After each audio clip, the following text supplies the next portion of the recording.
नमस्कार साथियों।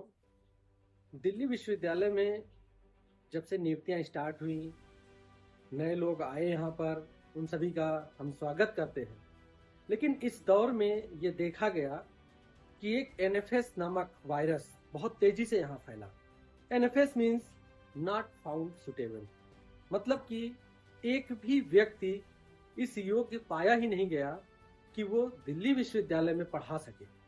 ये वायरस दिल्ली विश्वविद्यालय ही नहीं, अपितु देश के जितने और नामी विश्वविद्यालय हैं, बीएचयू, इलाहाबाद यूनिवर्सिटी, जेएनयू, वहां पर भी बहुत तेजी से फैला। आखिर इसकी वजह क्या रही? मुझे तो साफ दिखता है कि ये एनएफएस नॉट फाउंड सुटेबल नहीं, ये एनएफएस है नॉट फाउंड संघी। जो भी व्यक्ति सरकार की नीतियों के विरोध में गया, सरकार की नीतियों का पालन नहीं कर रहा है, उसको एक ही झटके में अयोग्य घोषित कर दिया जा रहा है। कौन से लोग अयोग्य घोषित किए गए? एससी, एसटी और ओबीसी के लोग, जिनकी पहली पीढ़ी पढ़ लिख कर यहाँ विश्वविद्यालयों में आ रही थी, उन्हें रोकने की यह साजिश है। दिल्ली विश्वविद्यालय में जब एनएफएस की शुरुआत हुई थी, एक कॉलेज में एनएफएस हुआ था, हंसराज कॉलेज में।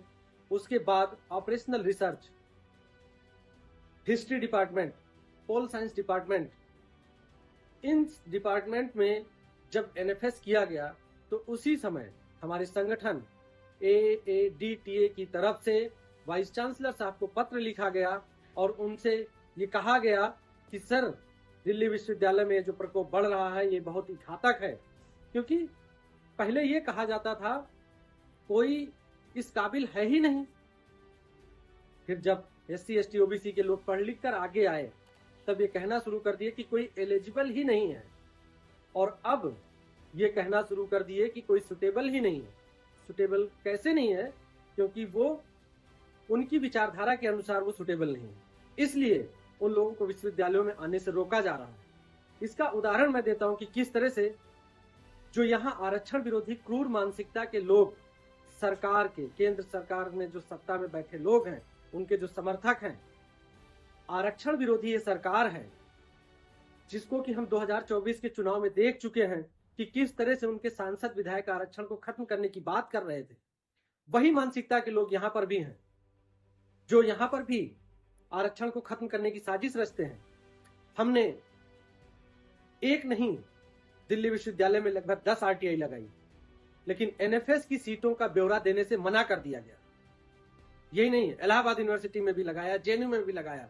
लेकिन आखिर ऐसी क्या वजह है कि एनएफएस की सीटों का ब्यौरा नहीं दिया जा रहा? कुछ तो इसके पीछे गहरी साजिश है जो हमें एनएफएस की सीटों के बारे में बताया जाने नहीं चाह रहे हैं ये लोग।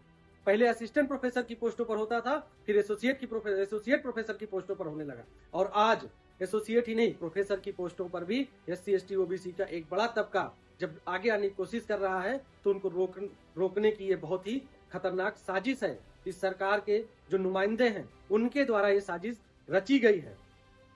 इतना ही नहीं, डीयू में पार्लियामेंट्री कमेटी आती है और वो पार्लियामेंट्री कमेटी अपनी रिपोर्ट पेश करती है। आखिर क्या ऐसी वजह थी जो यहां पर बैकलॉग की सीटों को नहीं भरा गया? इस जो एनडीटीएफ है उससे पहले डीटीएफ के लोग सत्ता में यहां पर थे। वो लोग भी जब नियुक्तियां यहां हो रही थी, आरक्षण 200 पॉइंट रोस्टर लागू हुआ था, तो 200 पॉइंट रोस्टर को रोकने के लिए कोर्ट चले गए थे। दोनों ही सेम विचारधारा के लोग हैं, चाहे वो डीटीएफ हो चाहे एनडीटीएफ हो, दोनों ही धुर आरक्षण विरोधी हैं। उन्होंने पहले 200 पॉइंट को इंप्लीमेंट होने से रोका, तो 2018-19 में इस सरकार ने रोका। लेकिन जब पूरा देशव्यापी जंग छिड़ा तो एक अध्यादेश लेकर आना पड़ा सरकार को। पार्लियामेंट्री कमेटी की रिपोर्ट नहीं पेश की गई। विश्वविद्यालय में आज जब चुनाव आया तो डूडा की टीम जाकर मिल रही है और ये कह रहे हैं कि हम बैकलॉग लेकर आएंगे। अरे दिल्ली विश्वविद्यालय को छोड़िए, आप देश के जो अन्य विश्वविद्यालय हैं वहां पर बैकलॉग की सीटें भरी जा रही हैं। लेकिन ऐसा क्या है दिल्ली विश्वविद्यालय में जो यहाँ बैकलॉग की सीटें नहीं भरी जा रही हैं? इसका मतलब कि हजारों की संख्या में बैकलॉग यहाँ पर है, इसलिए सीटें नहीं भरी जा रही हैं। दूसरी बात, काले कमेटी की रिपोर्ट आज तक टेबल नहीं की गई। कुछ तो है उसमें दाल में काला जो लोग इससे भाग रहे हैं।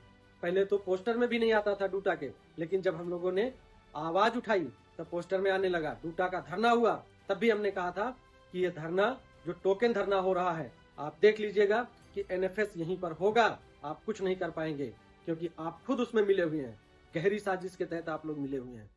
तो साथियों, इन लोगों को सबक सिखाने की जरूरत है।